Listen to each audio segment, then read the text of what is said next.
Bueno, muy buenas noches a todos. Bienvenidos el día de hoy al webinar de ortopedia de la Universidad de Cartagena. Hoy tenemos como expositor al doctor Julián Gómez Pérez, residente de nuestro programa de ortopedia y traumatología de la Universidad de Cartagena, que nos va a compartir su charla sobre fracturas de calcáneo. Bienvenido, doctor Julián. Adelante. Bueno, primero, buenas noches para todos. Gracias por estar aquí para compartir un ratico, pues, como en el webinar de la Universidad de Cartagena de Ortopedia. Vamos entonces a hablar generalidades de fractura de calcáneo y algunas controversias que se han generado. Entonces, que me pase esto. Ya. La idea es desarrollar el tema siguiendo como este orden. Primero hablar un poquito de epidemiología y algunas cosas generales sobre anatomía y la clínica. Y centrarnos ya en la parte de imaginología, las dos clasificaciones principales y el tratamiento. Por último, hablar de pronóstico y complicaciones. Entonces, primero, para hablar de epidemiología, encontré bastante información de epidemiología en todos los artículos que encontré sobre fractura de calcáneo, pero solo encontré este artículo que se dedicó exclusivamente a la epidemiología de la lesión. Entonces, es una publicación del doctor Michel en la revista de Food en el 2009, donde en un estudio retrospectivo encontró o quiso determinar cuáles eran los factores característicos que tenía esta fractura. Fueron casi 700 pacientes y pudo determinar que tenía una incidencia de 11.5 casos por cada 100.000 habitantes. Y este dato es muy importante y debemos dejarlo ahí guardado para más adelante, y es que casi el 20%, el 18.8% están relacionados con la actividad laboral. Es una lesión que es más frecuente en hombres, 2.4 veces más frecuente en hombres. Incluso hay estudios o artículos que mencionan que es hasta 6 veces más frecuente en hombres. El pico de incidencia lo tenemos entre los 20 y los 29 años, pero hay que recalcar que entre los 20 y los 40 años ocurre el 90% de las fracturas de calcáneo. La principal causa de fracturas de calcáneo son las caídas desde altura, más del 70%. Otras causas serían caídas desde escalas, accidentes de tránsito y deportes, pero la principal causa es la caída de altura, y ellos logran determinar que más de 6 pies de altura se configuraba como un factor de riesgo para esta lesión. 6 pies de altura corresponden aproximadamente a 1.8 metros. Y la mayoría de las lesiones o de fracturas de calcáneo son lesiones únicas, pero debemos recordar que siempre hay que descartar otras lesiones asociadas.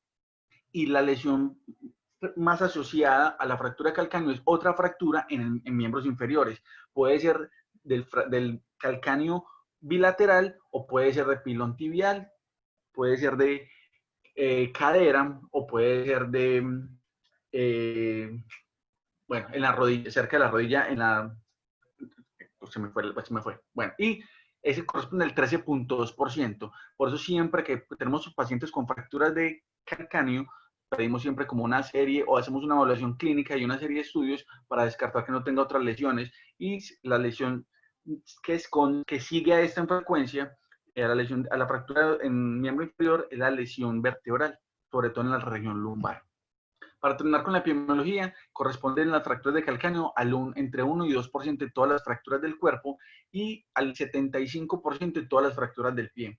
El 75% de estas fracturas van a tener un trazo articular que compromete la faceta posterior, e independiente del manejo que le demos a estas fracturas, esta lesión es altamente incapacitante. Este artículo se los voy a esclarecer un poquito más adelante, pero quiero que sepan que de este artículo saqué este dato que me pareció muy relevante, y es que menos del 25% de los pacientes con una fractura articular desplazada de calcáneo retornan al mismo trabajo. No quiere decir que no vuelven a trabajar los demás, no vuelven al mismo trabajo, al menos no con la misma demanda.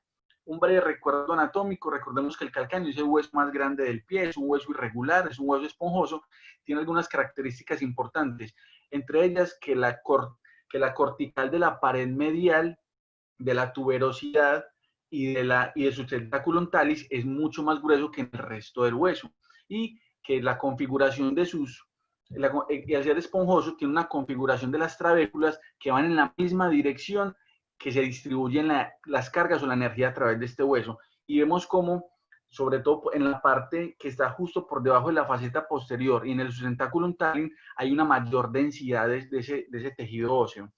El triangulito que vemos ahí en la imagen corresponde o se llama el triángulo neutral. Ese triángulo se forma con esas mismas líneas en la forma en que se van direccionando los vectores de energía a través de la tibia, el talo y posteriormente pues en el calcáneo para hacer el contacto con el piso. Rápidamente, dos cositas de la macroanatomía. Primero, la faceta posterior es la estructura o la parte articular más importante del calcáneo, está articulada con el talo y por delante de esta está un espacio que debemos tener en mente para lo que viene más adelante y es el calcaneal sulcus. Y por delante de ese calcaneal sulcus tenemos el sustentáculum talem que soporta la faceta sustenticular o la faceta medial. En el 20% de los pacientes, esa faceta medial está fusionada con la faceta anterior, que serían las tres facetas que vemos desde la parte superior del calcáneo. Y tiene una cuarta faceta, que es la faceta anterior o la faceta calcáneo-cuboidea, que la veríamos únicamente en una forma anterior. Que se nos quede de la macroanatomía lo que es el calcáneo sulcus, la forma convexa que tiene la faceta posterior y el sustentáculum talem, que es conocido como el fragmento constante, no solamente porque tiene una corteza bastante fuerte, porque tiene una densidad ósea mayor, sino porque además de ese sustentáculum talem se adhieren varios ligamentos, el ligamento deltoideo y unos ligamentos interosos, lo que hacen que ese fragmento en la mayoría de las lesiones tenga muy poco desplazamiento. No es que nunca se desplace, sí se desplaza, pero en general la gran mayoría de las veces es un fragmento que mantiene muy estable ahí y por eso se le conoce como el fragmento constante, importante para la hora de hacer el tratamiento. En las otras imágenes que tenemos en la vista lateral y medial, simplemente recordar que hay unas medidas y unos ángulos que vamos a ver más adelante ahorita en la parte radiológica, pero que se nos vaya quedando un poquito empapado ya de lo que es la anatomía macro del calcáneo. Y en cuanto a la irrigación, el calcáneo tiene una irrigación rica que viene desde las tres ramas principales que van al pie, la tibial anterior, tibial posterior y la peroneal. Y esta es muy importante porque de esta sale la arteria calcánea lateral que vemos a la derecha. Esa arteria calcánea lateral no solamente le va a irrigar y nutrir el calcáneo en la parte lateral y posterior en la tuberosidad, sino que además le va a dar toda la irrigación a ese colgajo en lo que conocemos como angiosomas. El angiosoma es simplemente todo el contenido tridimensional que está irrigado por un mismo vaso.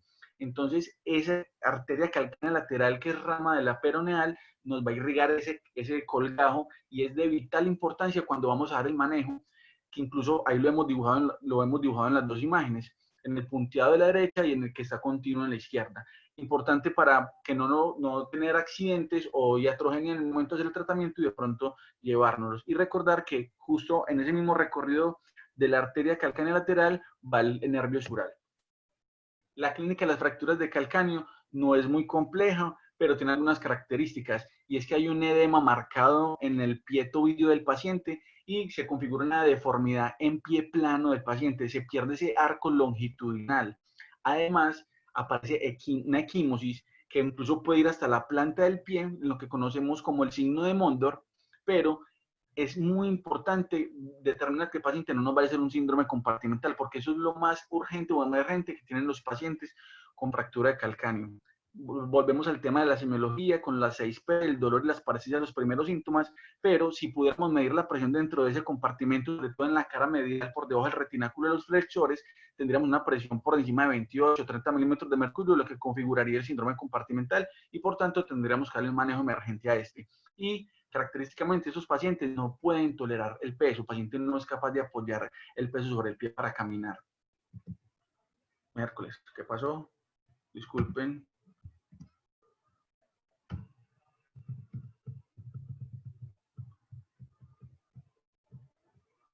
Ok.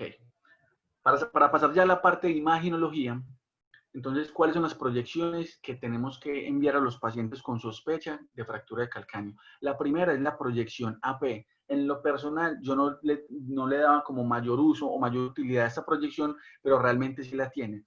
La proyección AP nos sirve para ver esa faceta calcáneo-cuboidea y ese proceso anterior en la cara, en la parte lateral del calcáneo. Para eso nos sirve la proyección AP. Y la más importante en mi concepto es la proyección lateral. Esta proyección lateral colocamos el maléolo lateral del paciente sobre la placa y apenas un par de centímetros por debajo del maléolo se aplica el rayo en forma vertical sobre este. ¿Y por qué es importante la proyección lateral? Porque nos da información sobre el alto del calcáneo, la longitud del calcáneo, y nos va a permitir tomar unas medidas que nos van a servir para el diagnóstico, pronóstico y resultados de manejo que se le da al paciente, que lo vamos a mencionar un poco más adelante. La proyección axial, el paciente en decúbito, el talón sobre la placa, y nos podríamos ayudar con una banda o una sábana para llevar el pie, la articulación del pie tobillo más a un neutro, más o menos a 90 grados, y ahí esto pasa el rayo más o menos a 45 grados sobre el tercio inferior de la planta del pie para obtener la imagen que vemos a la derecha. Esto nos sirve para ver sobre todo el ancho del calcáneo y muchas veces para determinar un poquito también la longitud. Pero para esto, para determinar la longitud y el ancho, la mejor proyección sería la proyección axial. Tiene el inconveniente y es que necesitaríamos que el paciente haga un apoyo parcialmente el pie, porque se toma con un apoyo parcial, como lo dije ya, con la rodilla en semiflexión y el tobillo en semiflexión. Toman y se lanza el rayo en aproximadamente 30, 40 grados desde atrás hacia el talón. Esto es importante porque nos permite dar la faceta calcáneo-cuboidea, nos permite dar el sustentáculum talis, nos permite dar la longitud y el ancho del calcáneo. Entonces, esta proyección de Harris nos da mucha información, pero realmente es poco probable que el paciente nos tolere el pseudoapoyo que tenemos que hacer para poder tomar la proyección. Y la proyección de Broden, que para ver la articulación subtalar, o sea, para ver esa faceta posterior sería la más importante, se toma con el paciente en decúbito, talón sobre la placa, y haciendo una rotación interna de aproximadamente 20 grados, señalamos el rayo hacia el maléolo lateral y vamos bajando de a 10 grados hasta que tengamos una visión adecuada de lo que es toda la articulación subtalar. Entonces, esas son las proyecciones de radiología.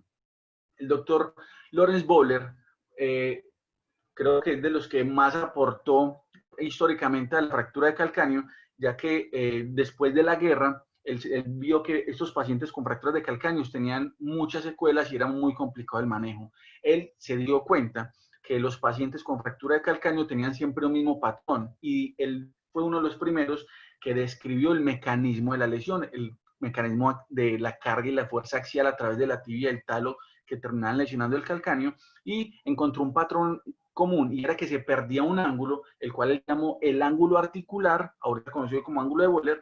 Se perdía ese ángulo articular. Él da unas pautas de manejo, inicialmente con fijación externa y férulas, y también describe cómo los pacientes en los que se recuperaba ese ángulo articular tenían mucho mejor resultado funcional posteriormente.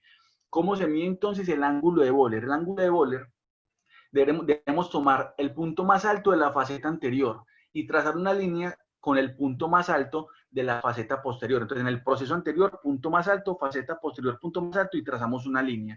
Y trazamos otra línea desde el punto más alto de la tuberosidad hasta el punto más alto de la tuberosidad posterior. Eso es lo que nos va a formar el ángulo de Bowler. Ese ángulo normalmente está entre 25 y 40 grados más o menos. Hay muchos estudios a nivel mundial donde los países han hecho una caracterización específica de su población y han medido cuál es el ángulo de Bowler, entre comillas, normal para su población, y es interesante ver cómo países, Tailandia, Corea, Australia y muchos otros han determinado que, por ejemplo, en sus países es normal un ángulo de Bowler hasta 50 y en otros países un ángulo de Bowler hasta 18. Simplemente me parece interesante porque creo que aquí en el país no lo hemos hecho y pues, podría ser como una opción para hacer una investigación.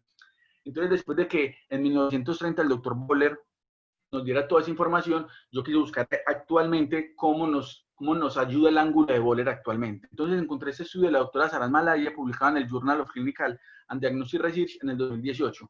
¿Qué hicieron ellos? Ellos tomaron 40 pacientes y el mismo equipo quirúrgico hizo una medición pre y posterior a la cirugía con un seguimiento de 12 meses y miraron cuál era la funcionalidad con la escala AOFAS y una escala visual análoga. ¿Qué quisieron medir ellos? Dolor, funcionalidad y alineación. La tablita que vemos en la parte inferior, ¿a qué se refiere? Todo lo que está en azul son los pacientes que en la medida posterior a la cirugía tuvieron ángulos de Bowler mayor de 18 grados. Y los que están en naranja, los que tuvieron menor de 18 grados. Y vemos como los resultados buenos y excelentes siempre estuvieron en los pacientes que tuvieron más de 18 grados, y los resultados moderados y pobres fueron los que tuvieron menos de esos 18 grados. Entonces sí servía como un factor pronóstico. Y quise también mirar cuál es la reproducibilidad del ángulo, de esta medición del ángulo de Wöhler. Este estudio, donde cogieron 14 ortopedistas y los pusieron a medir 43 calcáneos, fracturas de calcáneos, encontraron que tenía un índice kappa de 0.83 y 0.77. Aquí corresponde un índice de kappa. Un índice de kappa es simplemente una medición o una escala donde se mide el nivel de acuerdo de los observadores. Siempre que esté por encima de entre 6.6 y 0.8 es bueno, y entre 0.8 y 1 pues sería una reproducibilidad o un nivel de acuerdo excelente. Ese índice de kappa lo vamos a seguir viendo más adelante. Aquí, por ejemplo, con el ángulo de Giesen o crucial o crítico, como algunos lo han llamado, este ángulo es una relación que hay entre el proceso anterior y la faceta posterior. Se traza una línea que sea lo más tangencial del proceso anterior y de la faceta posterior, y ese ángulo dice que normalmente da entre 95 y 105. Algunos autores dicen que lo normal es que sea hasta 125, hasta 135. Ese es un poquito más amplio el rango según algunos autores. Traté de encontrar el artículo original de Giesen, pero incluso otros artículos y otros investigadores lo han buscado y dicen que es muy difícil de localizar el artículo original, pero lo mencionan que fue en 1946 cuando él lo publicó por primera vez. Y en el mismo estudio que les mencioné anteriormente, midieron cuál era la reproducibilidad del ángulo de Giesen, y realmente los resultados fueron muy pobres. Recuerden el índice de kappa que vimos ahorita, el índice de kappa aquí está por debajo de 2, y en el mejor de los casos está en 0.34, que sigue siendo una reproducibilidad moderada. Entonces, el ángulo de Giesen se mide una línea bien tangencial a la faceta posterior, una línea tangencial al proceso anterior, y ese ángulo, ya les dije, entre 95 y 105, lo normal, se puede aumentar hasta 125, pues como para considerarlo normal. Ahorita vamos a hablar de la clasificación.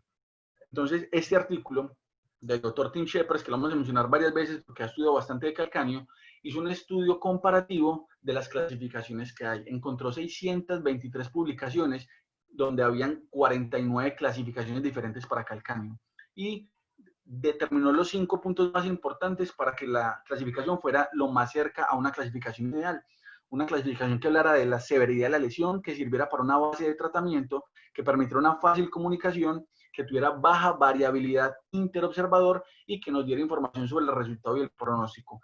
¿Qué concluye él? Que no hay ninguna clasificación ideal, pero que la que más se acerca o la que más puntos positivos tiene es la clasificación de Sanders. Él encuentra que el pecado o el punto de la clasificación de Sanders es la reproducibilidad. Sanders publicó su clasificación en el 92, un estudio que empezó desde el 86. Él se dio cuenta en las tomografías, ya con la aparición de la tomografía, se dio cuenta en las tomografías que en el corte coronal y axial había unos patrones que eran muy frecuentes. En la articulación subastragalina, en la faceta posterior, siempre aparecían unas líneas de fractura en los mismos puntos. Entonces él las clasificó, ya lo vamos a ver más adelante, pero importante la gráfica que tenemos en la parte inferior, que desde que él instauró la clasificación, los resultados buenos y excelentes aumentaron, incluso se triplicaron los resultados al obtener una clasificación y al empezar a volverla más universal. Entonces, también quise ver cuál es la reproducibilidad de Sanders, ya que dicen que era como el pecado. Encontré este artículo del doctor Piovensana, publicado en la revista de Ortopedia Brasil en el 2016, donde cogieron 46 fracturas intraarticulares, 4 ortopedistas que tenían 10 o más años de experiencia en cirugía de pie y tobilla y 2 residentes del tercer año. Y los pusieron a evaluar las imágenes en el día 1 y 3 semanas después. ¿Qué encontraron en ese estudio del doctor Piovensana? Que tenía muy buena reproducibilidad intraobservador, pero interobservador tenía una reproducibilidad muy mala o regular, que ahí vemos los índices, ahí lo recuerdo nuevamente, 0.64 intraobservador y 0.28 interobservador. Y ese otro estudio del doctor Lauder, publicado en 2006, entonces, ¿qué hicieron ellos? 25 fracturas, algo parecido, 25 fracturas, 8 ortopedistas, donde habían realmente 2 fellows de cirugía de pie y tobillo, 2 residentes de cuarto año, jefes de residencia, 2 ortopedistas generales y 2 subespecialistas en pie y tobillo. Y evaluaron las imágenes en el día 1 y a las 8 semanas. Ellos también encontraron unos índices kappa interobservador un poco más bajo que los intraobservadores. Y ellos llaman la atención en que el rango o el valor kappa del índice kappa bajaba era debido a los residentes, incluso que eran jefes de residentes, eran los que cometían como más error a la hora de hacer la clasificación de Sanders. Y obviamente cuando era solamente la clasificación del 1 al 4, era mucho más reproducible que cuando se metía la subclasificación con A, B y C, como vamos a ver más adelante. ¿De qué se trata la clasificación del doctor Roy Sanders? La clasificación de Roy Sanders, entonces, como les dije ahorita, se toma en el corte coronal y axial, pero se ha generalizado en el mundo más el corte coronal y se hace en la faceta posterior subastragalina. Ese es el punto para hacer la clasificación de Sanders. A mí se me hacía complicado al principio identificar cuál era ese punto de la faceta posterior subastragalina y me di cuenta que había una clavecita y era el sulcus calcaneus, que vimos al principio, el calcaneus sulcus, y el talus sulcus, que está representado por ese circulito que vemos justo por debajo de la C, y lo vemos aquí a la izquierda, donde se ve el sulcus calcaneus, es ese surquito que hay antes del substentaculum talus y concuerda con el sulcus del talus. Ese punto es un punto ideal para hacer la clasificación de Sanders. Entonces, ¿qué hizo Sanders? Sanders dividió esa articulación subastragalina en 3 partes iguales con 2 líneas, las cuales llamó A y B de lateral hacia medial. Y posteriormente agregaron la línea C que simplemente separaba el sustentaculum talis. Nombró esos fragmentos del calcáneo como el lateral, central, medial y el de sustentaculum. Eso ahorita no tiene mayor importancia. Lo importante es que sepamos en dónde se lee y cómo se lee. Entonces, el Sanders tipo 1 es cualquier línea de fractura única que no tenga desplazamiento, y desplazamiento lo entendemos como más de 2 milímetros de desplazamiento. Y luego tenemos entonces Sanders 2, 3 y 4. No los voy a detener mucho en esto, simplemente para que observen cómo si concuerdan las líneas de Sanders con los patrones que él estudió desde el 86. El Sanders 2A es la línea que está más, si dividimos en 3 la articulación, es la línea que está más hacia el lateral, y la C es la que me está separando únicamente el sustentaculum talis. Los Sanders 3, 2 líneas desplazadas, y cómo todas van concordando con lo que el doctor Sanders estudió. Él tenía más de 120 casos, lo publicó y 2 veces hizo su exposición y realmente fue bien aceptada la clasificación de Sanders. Todavía es la que más creo se utiliza en todo el mundo, y a pesar de el temita de la reproducibilidad, creo que eso está mejorando también. Y el Sanders 4, que es muy importante, es la clasificación de pronto, entre comillas, más fácil, porque es cuando tenemos mayor conminución. Hay que saber en qué lugar lo leemos, y si ustedes se dan cuenta en la imagen de la tomografía coronal, ahí se ve señalado el lugar donde está el sulcus calcaneus y el sulcus talis. O sea, es en ese punto donde debemos leer la tomografía en el corte coronal para poder hacer la clasificación, y ese es el corte axial donde se ve pues mayor conminución. Sigamos con la clasificación de Essel-Lopresti. El doctor Peter Essel-Lopresti en Birmingham en el 51, él identificó que habían 2 patrones que coincidían en la mayoría de las fracturas de calcáneo. A la primera la llamó tipo lengua. Era esa fractura que tenía un trazo longitudinal a través de todo el calcáneo hasta la tuberosidad, y que la mayoría de las veces no tenía compromiso en la faceta posterior. Y el otro tipo más frecuente fue el de la depresión articular. Se presentaba en el 75% de los pacientes, y todos los pacientes que tenían este tipo de fractura tenían peores resultados. ¿Qué encontró él? Que había en la radiografía se encontraba como una doble línea en donde se representaba esa compresión, ese hundimiento de la faceta posterior, y le llamó bastante la atención eso. ¿Qué hizo? Además de clasificarlo y de ayudar con el pronóstico, el doctor Essel-Lopresti también dio algunas pautas de manejo, sobre todo para el que es tipo lengua. Insertaba un shunt o un stamen a través de la parte posterior del talón para tratar de tomar esa lengüeta y hacer la reducción, como lo vemos en esta imagen. Incluso ahí se ve claramente cómo el ángulo de Wöhler está perdido, la altura está perdida. Realmente esta imagen está muy buena, y como con la maniobra de Essel-Lopresti logra traer esa lengua hacia abajo, logrando otra vez altura, longitud y el ángulo de Wöhler. Para eso, el Essel-Lopresti, aunque es muy limitado porque apenas tiene 2 clasificaciones, sí nos ayudó para pronóstico. A estos pacientes les va mucho mejor que a los otros, que a los de la depresión articular. Y además nos da pautas para el tratamiento, que era lo que habíamos mencionado al principio, que era importante en las clasificaciones. Para hablar del manejo, el manejo de las fracturas extraarticulares no nos vamos a detener mucho, pero las fracturas que tengan más de 2 milímetros de desplazamiento deberíamos considerar hacerle reducción abierta y fijación, no importa en el lugar que estén. las desplazadas. Y las no desplazadas, que sean extraarticulares, les vamos a dar manejo conservador, que consiste en lo que ya conocemos como RAIS, descanso, hielo, compresión, podríamos cambiar eso por inmovilización y elevación de la extremidad. La inmovilización debe ser por lo menos por 4 semanas y limitar el apoyo. Sanders decía que 12 semanas, pero otros artículos más recientes dicen que se puede empezar un apoyo de la 6ª semana, dependiendo de la tolerancia del paciente y lo que habríamos encontrado en la cirugía. ¿Cuál es el manejo no quirúrgico de las fracturas intraarticulares? Ese manejo no quirúrgico se lo vamos a ofrecer a los pacientes que tengan fracturas no desplazadas, o sea, las Sanders 1, pacientes que tengan fracturas del proceso anterior de menos del 25% de la superficie, y pacientes que tengan contraindicaciones clínicas, que por algún otro motivo particular del paciente no pueda llevar a cirugía. Enfermedades vasculares severas, diabetes de pobre control, consumo de sustancias psicoactivas, se han relacionado con pobres resultados cuando se han llevado a los pacientes a cirugías.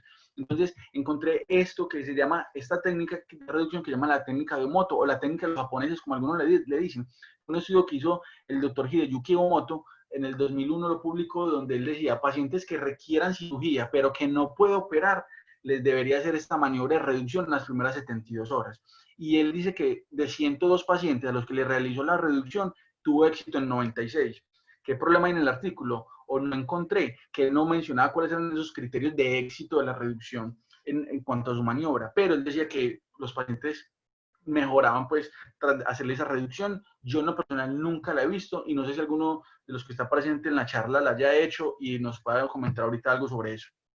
Y lo que nos importa un poquito más es esto, es el manejo de las fracturas intraarticulares, o sea, el manejo de esas fracturas que nos comprometen la faceta posterior.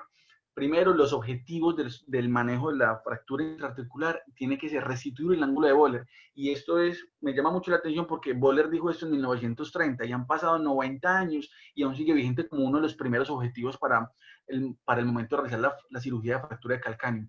Segundo, recuperar el ancho y la longitud de ese calcáneo y lograr una reducción anatómica de la superficie articular. Además, restablecer la biomecánica del pie. En la parte inferior izquierda vemos lo que se conoce como la maniobra de Westus. Es similar a lo que hizo el doctor Acelopres, solo que este no lo hace de la lengüeta, sino que lo hace desde toda la tuberosidad y lo que hace es maniobrar como un joystick ese calcáneo en la parte posterior para corregir un poquito el varo, la altura y los ángulos. Y en la imagen que tenemos en el amarillo vemos como el fragmento constante o el sustentáculo sirve para empezar a hacer la reducción y es como el punto de mira para yo empezar a hacer una reconstrucción de ese calcáneo. ¿Listo? Importante, todos los artículos que hablan sobre fracturas intraarticulares de calcáneo y su manejo hablan de un tiempo de cirugía. ¿Cuándo debo o cuándo puedo operar los pacientes con fractura de calcáneo? Y todos son claros en decir que debo operar a esos pacientes cuando hay una importante disminución del edema. ¿Cómo determinar que ya bajó el edema y lo puedo operar?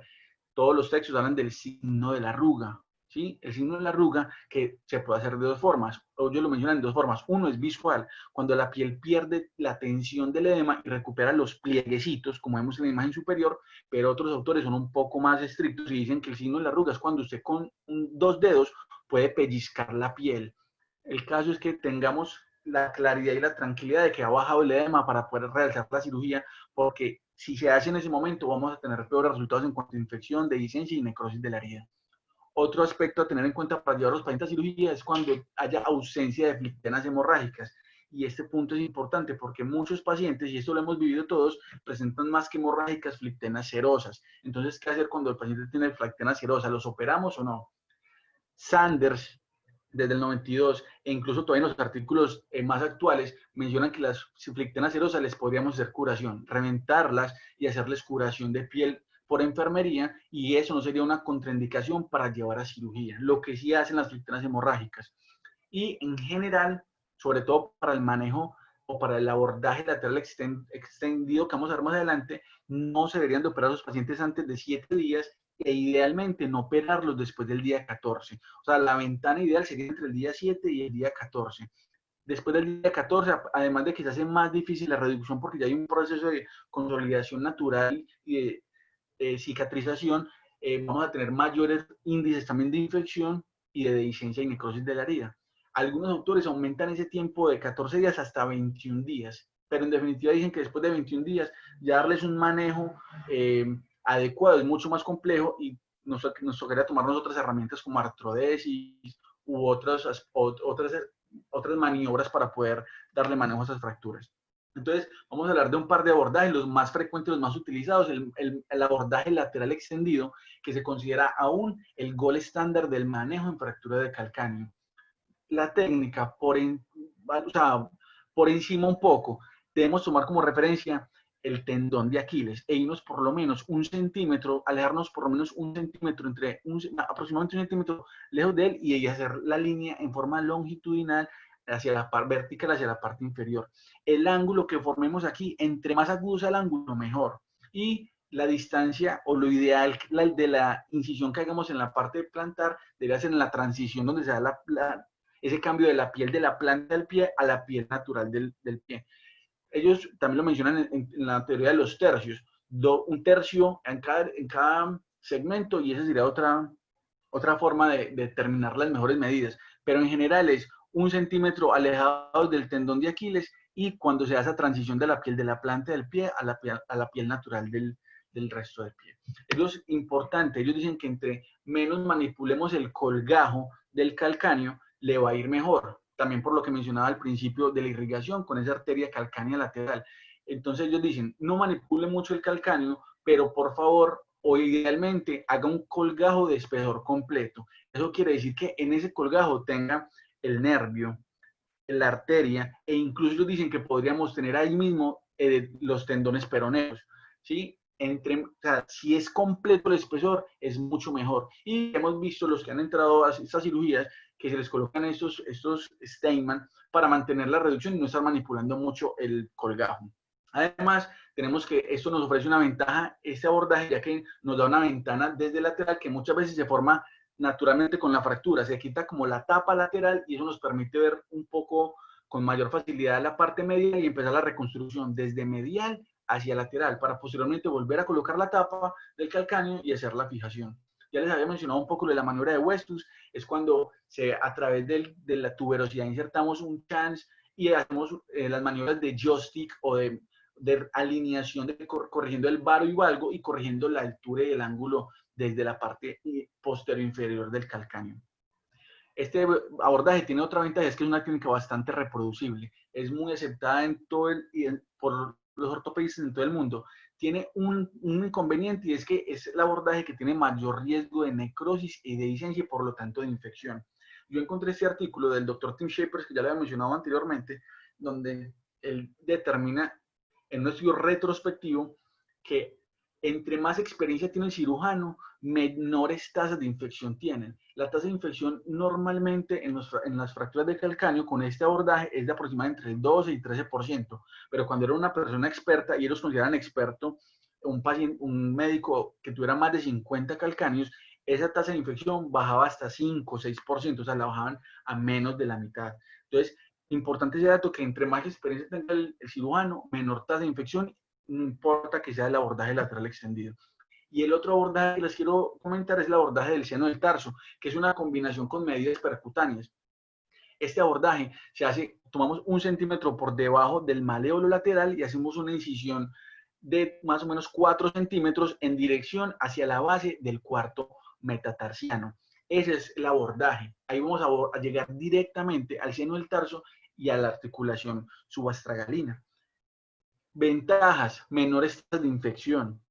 Y los resultados funcionales van a ser similares, ya eso lo vamos a ver más adelante, pero tenía 2 dificultades. Es técnicamente más exigente, incluso para los cirujanos más experimentados, y no se puede realizar en pacientes que tengan fracturas complejas como Sanders 4 o muy con minutas. Los resultados, al igual que en el caso anterior, son directamente proporcionales a la experiencia del cirujano. Y entonces encontré este par de artículos. El primero es del Dr. Yeom, del Musculoskeletal Disorders en el 2015, donde hace un estudio retrospectivo y ve que en los últimos 7 años han operado 100 calcáneos con estas 2 técnicas, 40 con el abordaje del seno del tarso, 60 con el abordaje lateral extendido, y hace una evaluación clínica y radiológica. En la evaluación radiológica lo que hacen es medir a los 12 y 24 meses el ángulo de Wöhler, el ángulo de Guissen, la altura y la longitud del calcáneo. Y los resultados realmente son similares en ambos grupos, tanto en el seno del tarso como en el extendido lateral. Y en la evaluación clínica con el score AOFAS. Ya lo hemos mencionado en otra charla anterior, es el score que nos da la Sociedad Americana de Ortopedia de Pie y Tobillo. Se trata este score de calificar de 1 a 100, teniendo en cuenta que el dolor nos da un máximo de 40 puntos, la funcionalidad máximo 50 y la alineación 10 puntos. Y como vemos en este recuadro, más de 90 puntos es una muy buena evolución clínica o resultado clínico, y menos de 70 es un resultado pobre. Curiosamente, tuvieron los mismos resultados ambos abordajes, entre 76 y 94. Los dos tuvieron el mínimo y el máximo en iguales valores. Que es importante entonces en esta comparativa, que no hay diferencias clínicas en ningún sentido, pero sí hay una diferencia en cuanto a las tasas de infección. El lateral extendido una tasa de infección del 13%, mientras el seno del tarso una tasa de infección de apenas del 5%. Y este estudio del doctor Atilio Basile, publicado en el Journal of Foot and Ankle Surgery en 2016, un estudio prospectivo con pacientes que tenían fracturas articulares Anders 2 y 3, le hizo un seguimiento también de 2 años, con la condición de que no podían haber fumado por lo menos 12 meses antes de la cirugía. Y hizo la misma evaluación clínica y radiológica. Entonces vemos como los AOFAS en el grupo del lateral extendido y en el grupo del seno del tarso son muy similares. Realmente los AOFAS no hay una diferencia clínicamente significativa, y ni en las AOFAS ni en las medidas radiológicas de Gissane y Boller no había medidas que nos hiciera que nos fuéramos hacia un lado u otro en cuanto a los abordajes. Pero también mencionan que la tasa de infección en el seno del tarso es un poco menor. Y ellos además mencionan que hay un menor tiempo de espera para hacer el abordaje del seno del tarso, mientras que para el abordaje lateral extendido tengo que esperar entre 7 y 14 días. Con el abordaje del seno del tarso podría operar a los pacientes al cuarto, quinto, séptimo día sin aumentar las tasas de infección. Una parte que quiero mencionar es la fijación externa del calcáneo, también mencionada desde 1930 por el doctor Lawrence Boller.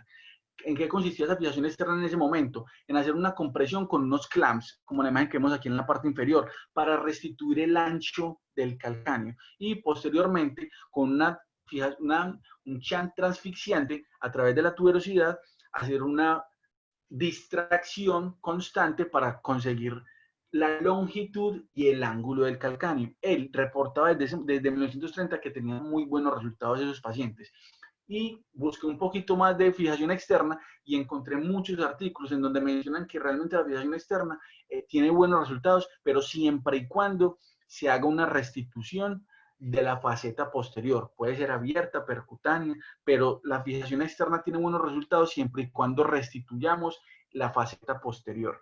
Incluso Forgón en 1993 hace un estudio y reporta 265 casos donde utilizó fijadores externos triangulares y hizo esa técnica de restituir en forma percutánea la faceta posterior, y casi en el 90% tuvo resultados de buenos a excelentes, que es una tasa muy buena. Y en el estudio más del 93 y luego en el 2004, se me fue el número ahí, ya incluso en la fijación externa se utilizan aditamentos como los fijadores circulares con el uso de cableado, tipo Lizarov, y también habían buenos resultados, pero ellos ya mencionaban la importancia que tenía la infección superficial de esos tejidos blandos cuando se utilizaba la fijación externa. Entonces, buenos resultados sí se logran, pero había que tener en cuenta que había que hacer una restitución percutánea de la faceta posterior, y que había que tener en cuenta que también tenía un poco más de tasas de infección en la piel. En la actualidad, tenemos que la fijación externa para calcáneo se utiliza como si fuera un tratamiento en 2 etapas, como si la fijación externa fuera la primera etapa para los pacientes que no puedo de pronto operar muy en agudo, que tienen condiciones que no van a permitir operarlo, y recomiendan colocar un fijador externo triangular en la cara medial. Hay estudios que muestran cómo si colocamos fijadores transfixiantes o fijadores desde la cara lateral, hay mayor lesión de estructuras como el nervio sural, como los peroneros. Entonces ellos recomiendan este medial. Incluso este fijador externo que vemos en la imagen es un fijador que permite hacer una distracción, tiene como para hacer el avance de las mismas barras, y eso nos permite dándole distracción y longitud al calcáneo. Entonces, conclusión de la fijación externa: es segura y logra todos los objetivos siempre y cuando hagamos una reducción percutánea de esa faceta posterior. Y aunque es muy buena técnica, realmente ahorita es que con el fijador externo en la cara medial se han mejorado las tasas de éxito en forma importante, sin aumentar la tasa de complicaciones. Dos cositas importantes. La artrodesis. ¿Cuándo tenemos indicada la artrodesis? Pacientes que tengan fracturas intraarticulares donde la reconstrucción de esa falta posterior no sea posible. Entonces, dos artículos bastante interesantes. El primero, del doctor Scott Ball, publicado en el 2007 en la revista de Foot and Ankle International, donde él tomó 12 pacientes que habían tenido fracturas intraarticulares y que habían fragmentos que no se podían reducir. Tomó uno de esos fragmentos, lo sacó en solución salina, luego los llevó a un ambiente multivitamínico y lo puso a 4 grados centígrados. Eso ya estaba comprobado que permitía la viabilidad en el tiempo de los condrocitos. Y un grupo comparativo con cadáveres que no tenían antecedentes ni de artritis ni de trauma previo. Entonces, ¿qué hizo él? Evaluó esos tejidos, esas partes articulares, esos tejidos articulares al día 14 y al día 42. Y los llevó al microscopio láser y eso es lo que encontró. En el día 14 todavía había viabilidad hasta el 95% de los condrocitos, pero en el día 14, el día 42, ya habían muerto hasta el 40% de los condrocitos. Y a ese paciente no se le había hecho ninguna intervención. O sea, como les digo, tomaron como referencia los pacientes que tenían cadáveres que no tenían ningún antecedente, y al día 42 todavía había viabilidad del 95% de los condrocitos, lo que no pasaba en esos pacientes con fracturas intraarticulares con fragmentos irreducibles Sanders 4. Y este otro estudio del doctor Marcel Chichi, publicado en el 2003 en el Journal of Orthopedic Trauma, donde hicieron un estudio retrospectivo. Entonces ellos miraron que en los últimos 10 años habían operado 471 pacientes con fractura de calcáneo, de los cuales 44 pacientes requirieron una artrodesis secundaria, uno de ellos una artrodesis bilateral. De pronto un dato importante, y es que ellos no tuvieron en cuenta cuál fue el manejo inicial, si fue conservador, ni el abordaje si fue en el tarso o un extendido lateral, si utilizaron fijador externo, no. Ellos lo tomaron todos y dijeron, vamos a determinar cuáles condiciones tienen en común para que terminaran la artrosis secundaria, y encontraron los tres que vemos ahí principalmente: el ángulo de Wöhler, la clasificación de Sanders y si tenía o no compensación laboral. Entonces, pacientes que tuvieran previo a la cirugía un ángulo de Wöhler menor de 0 grados, ya un ángulo negativo, tenían 10 veces más probabilidades de terminar en una artrodesis. Los pacientes que tenían una clasificación tipo Sanders 4 tenían 5.5 veces más posibilidades de terminar en una artrodesis secundaria, y los pacientes que tenían compensación laboral tenían 3.3 veces más probabilidad de terminar en una artrosis secundaria que los que no tenían la compensación laboral. Y como dato curioso, como un hallazgo incidental, ellos se dieron cuenta que el 97% de los pacientes que tenían artrodesis secundaria eran fumadores. No lo colocaron como un factor determinante, pero es un dato pues como bastante curioso. Este artículo, también del doctor Tim Shippers, ya nos habla de la artrodesis primaria como una opción, y él hace una revisión sistemática donde encuentra 8 estudios donde hay 128 fracturas de calcáneo de fracturas tipo Sanders 4 con conminución a los que se les dio artrodesis primaria. Les hizo medición de AOFAS y de escala análoga del dolor y se dio cuenta que era la mejor opción de tratamiento, pues tenían los mejores resultados en comparación a los pacientes que tuvieron que no se les dio el manejo como una artrodesis primaria con ese mismo tipo de fracturas. Un dato o una parte de pronto un poquito controversial sobre la fractura de calcáneo es el uso del injerto óseo. Estos dos artículos, el primero del doctor David Longino, publicado en el 2001, tomó 20 pacientes con los que utilizó injerto óseo, sustituto óseo, y 20 pacientes con los que no utilizó. Los pacientes tenían que estar en un Sanders 2A4, o sea, intraarticular desplazada, y que encontró él que no había una diferencia objetiva radiográfica ni clínica. O sea, los pacientes en los que utilizó injerto y no utilizó les fue igual de bien.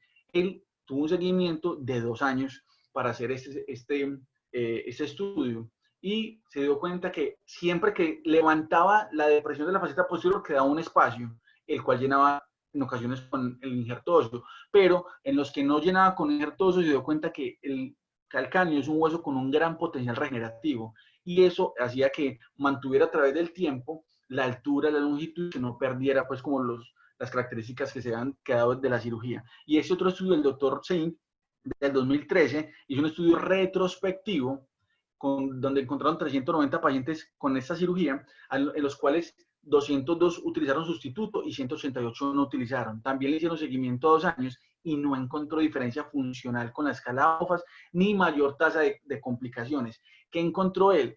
Que los pacientes los que utilizaron sustituto óseo sí lograban hacer un apoyo más temprano en la extremidad, pero no encontró diferencias radiológicas, funcionales ni aumento de las complicaciones. Y el último estudio sobre injerto óseo es del Dr. Xiaopeng, donde hizo un estudio prospectivo con pacientes con fracturas articulares Sanders tipo 3, seguimiento solamente 1 año, que no tuviera otras comorbilidades, y encontró exactamente lo mismo.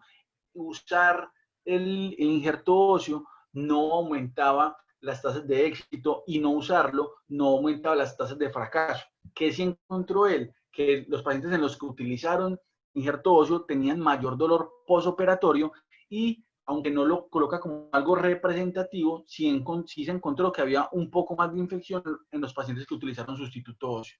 Para terminar, pronóstico y complicaciones, factores de buen pronóstico para el manejo de fracturas de calcáneo intraarticulares.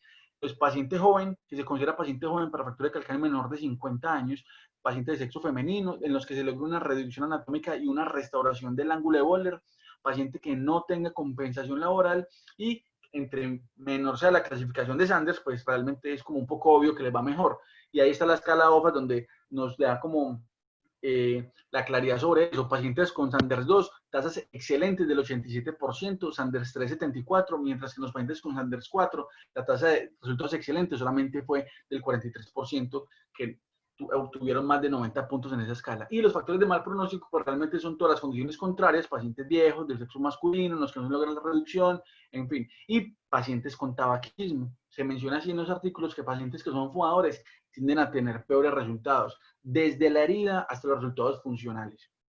Para terminar entonces, el tema de las complicaciones y el artículo que les había mencionado en la primera diapositiva de la epidemiología. Este artículo del Dr. Bellman, publicado en el 2013 en el Journal Food and Ankle Surgery, hace una revisión sistemática de la literatura donde encuentra 25 artículos y más de 1.500 pacientes, muchos con fractura bilateral, y él que quería que esos estudios tuvieran por lo menos 2 años de seguimiento y que hicieran una evaluación imaginológica y funcional de esos pacientes. Entonces, ¿qué encontró él? Que en el 14% de los pacientes había una necrosis de esa herida quirúrgica, sobre todo en los pacientes que tenían el abordaje lateral extendido.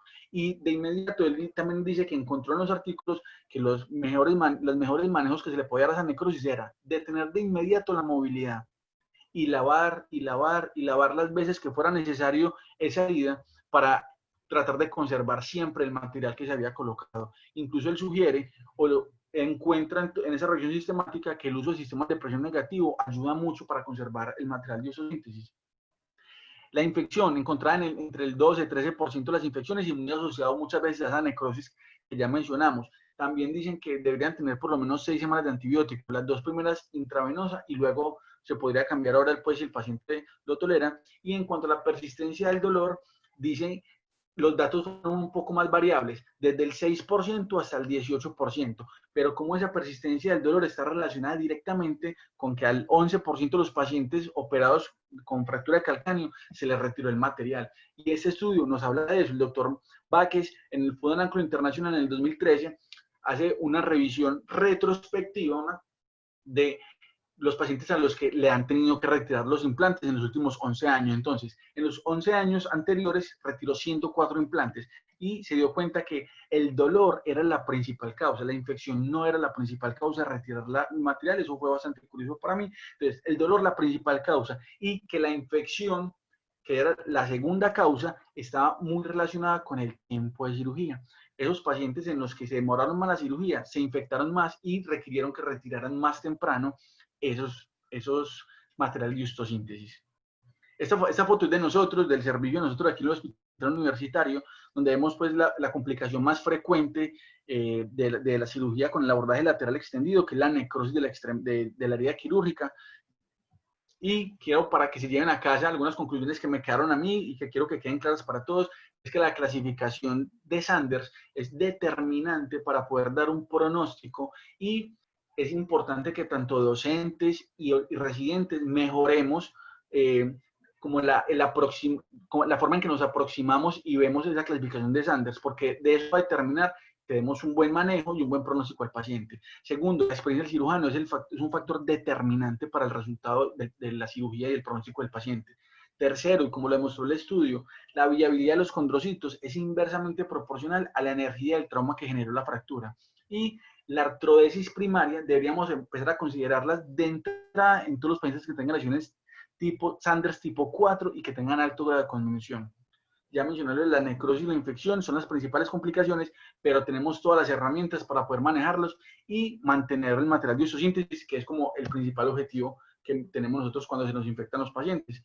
Casos que tuvimos nosotros, ya para terminar, en el servicio aquí en Cartagena, paciente joven, 45 años, caída de 3 metros de altura, edema, pérdida del arco longitudinal plantar, dolor, flictenas serosas. Esa es la radiografía y ese es el resultado. Miren el ángulo de Wöhler, ni siquiera hay que medirlo en esta imagen, o sea, está casi que en negativo o en cero. Y vemos como tras la cirugía, el ángulo de Wöhler realmente queda totalmente restituido, la longitud, la altura y el ángulo de Wöhler. Y es un paciente que ya nos va a dar una tranquilidad de que va a tener más probabilidad de un buen resultado. Y aquí, en esta imagen también del paciente, cómo se logra una restitución de esa faceta posterior.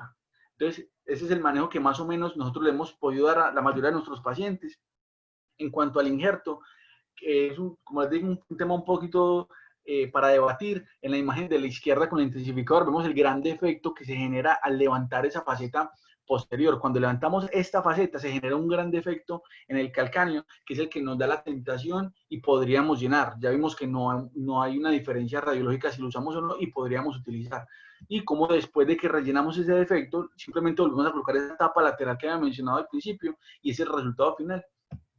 Podemos comparar igualmente aquí el ángulo de Wöhler, la altura, y vemos cómo el resultado final es muy bueno al hacer un abordaje o una medición de esos parámetros que hemos mencionado anteriormente. Y nuestra pesadilla, que es la infección del sitio operatorio, la necrosis de la herida quirúrgica. Esta paciente, una paciente con una luxofractura abierta de tobillo y una fractura de calcáneo. Le hicimos fijación externa inicialmente hasta que mejoraron los tejidos. Se operó primero peroné y tibia y posteriormente fuimos a calcáneo, pero vemos incluso que está expuesto el material de isosíntesis. Bueno, a punta de lavado, de cultivo, de antibiótico dirigido y con la ayuda de cirugía ortopédica reconstructiva pudimos mantener el material de la paciente en su lugar para que de pronto el pronóstico, aunque ya de entrada era malo porque la paciente es fumadora, consumidora de sustancias psicoactivas, poco adherente a las recomendaciones, al menos pudiéramos conservar ese material y mejorar un poquito el pronóstico funcional de esa paciente. Muchachos, eso es lo que les traía para hoy. Muchas gracias por la atención. No sé si hay preguntas, inquietudes o aportes de los que están asistiendo en este momento.